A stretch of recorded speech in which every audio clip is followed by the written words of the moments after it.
Bonjour à toutes et à tous, j'espère que vous allez bien, bienvenue sur la chaîne Soigne ton art. Alors aujourd'hui nous poursuivons notre petite série sur la règle des 3A, avec aujourd'hui la question de l'alliance thérapeutique.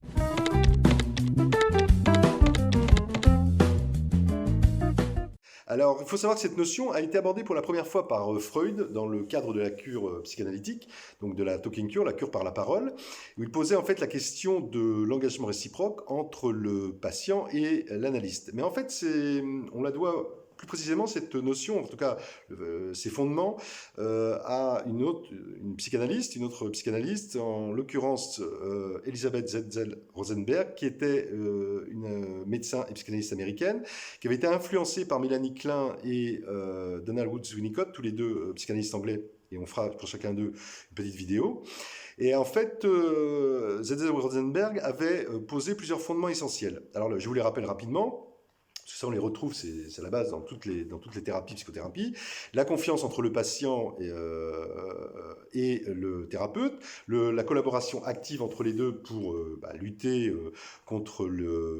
les troubles et la souffrance, un engagement mutuel, une continuité dans le soin, un consentement éclairé du patient, un accord en préalable établi entre le thérapeute et le patient à travers un protocole de prise en charge avec des objectifs définis, une appréciation partagée des problèmes et un accord sur les solutions possibles,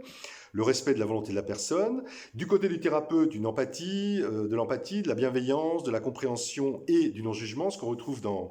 particulièrement dans l'approche centrée sur la personne de Carl Rogers, et ça on fera une vidéo sur cette question-là. Enfin, l'information du patient. Ne pas oublier également que dans la conception de l'alliance thérapeutique est exclue toute notion de dépendance, ça c'est très important, et que par ailleurs elle s'appuie sur une forme de neutralité. Alors évidemment, dans les thérapies par l'art, cette notion d'alliance thérapeutique est évidemment fondamentale, mais peut-être plus encore car elle présente une caractéristique majeure et singulière. Parce qu'en fait, outre le fait qu'elle soit construite comme dans les autres thérapies entre la personne accompagnée et la thérapeute, dans le champ des thérapies par l'art, en fait, elle est en plus articulée autour d'un objet qui est en fait l'objet de la création, c'est-à-dire toute la matière créatrice, qui est précisément en fait l'objet thérapeutique. Et cette alliance entre le thérapeute et la personne accompagnée, dans le cas des thérapies par l'art, plutôt qu'elle soit en face à face, en fait, elle est plutôt donc basée sur une relation triangulaire entre la personne accompagnée, l'objet de la création et le thérapeute, et que l'objet de la création devient l'objet d'échange. C'est-à-dire que tout focalise plutôt, enfin une grosse partie focalise sur l'objet de la création entre le thérapeute et la personne accompagnée. Et en fait, c'est à travers cet objet qui est en train de se créer, que vont prioritairement s'effectuer ce qu'on appelle donc les phénomènes de transfert et de contre-transfert qui sont qu'on retrouve dans toutes les thérapies, qui sont inhérents à toute thérapie. Sauf que là, par ailleurs, et là également, on fera une vidéo parce qu'on verra que dans les thérapies par l'art, parce qu'il y a justement cet objet de la création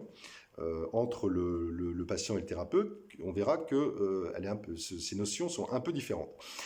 Alors en définitive, qu'est-ce qu'on peut dire? On peut dire que l'acte de création, en fait, à travers l'acte de création, il y a une collaboration active entre le thérapeute et le patient ou la personne accompagnée qui va ainsi s'établir et qui aura pour objectif d'aider ce dernier à mettre à jour ses émotions, ses affects, ses sentiments, à les représenter, à les élaborer, à les symboliser et potentiellement donc, comme la personne les a mis à distance, à les transformer. Mais en définitive, cette alliance thérapeutique prend donc la forme, alors là c'est en clin d'œil au psychanalyste Didier Anzieux, elle prend la forme d'une peau commune, donc un peu en référence au moi peau, au sein de laquelle, donc dans cette peau commune, le thérapeute et le patient vont échanger autour d'un objet, l'objet de la création, qui va devenir donc en fait le réceptacle transféro-contre-transférentiel. Donc c'est là où on voit bien que la notion d'alliance thérapeutique dans les thérapies par l'art est donc, je dirais, encore peut-être plus présente et plus forte, et peut permettre d'ailleurs d'autant plus de soigner, d'aider et potentiellement de permettre de développer des capacités. Voilà, si vous souhaitez réagir, comme d'habitude, ou me contacter au sujet de cette émission, je vous renvoie à la barre d'informations, à la description de la chaîne. Sinon, eh bien, la prochaine fois, on fera une troisième vidéo pour clôturer cette petite série, qui sera celle-ci consacrée au dernier A, donc à être acteur de son soin. Voilà. D'ici là, portez-vous le mieux possible et surtout, n'oubliez pas de soigner votre art. Bye bye, à bientôt.